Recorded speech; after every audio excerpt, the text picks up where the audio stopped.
నీవు పని పూనుకొనుము, యెహోవా నీకు తోడుగా ఉండునుగాక. 2వ దినవృత్తాంతముల గ్రంథము 22వ అధ్యాయము 16వ వచనము. ప్రభువు మనకు అనుగ్రహించినటువంటి మరి యొక్క కృపా దినమును బట్టి దేవునికి స్తోత్రాలు. కష్టపడేటువంటి వారిని ఇష్టపడేటువంటి దేవుడు మన దేవుడు. నీవు బ్రతకడానికి ఏ చిన్న పని చేసుకుంటూ ఉన్నా దాని విషయంలో నీవు సిగ్గుపడన అవసరం లేదు. నీవు శక్తి వంచన లేకుండా ఆ పని నీవు చేసినట్లయితే దేవుడు నిన్ను ఆశీర్వాదకరముగా చేయగలడు. కష్టపడక పాపము ద్వారా, పాపిష్టి పనుల ద్వారా సంపాదించుకుంటూ ఉంటే సిగ్గుపడాలి. ఆనాడు నెహమ్యా భారము కలిగి పని పూనుకున్నాడు. ఎన్నో నిందలు, అవమానములు ఎదుర్కొన్నాడు.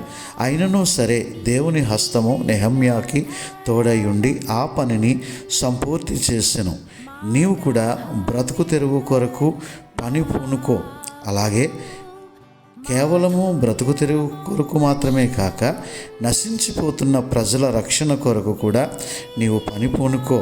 యెహోవా హస్తము నీకు తోడుగా ఉండునుగాక. దేవుడు నిన్ను సర్వ సమృద్ధికరముగా దీవించునుగాక. ఆమేన్.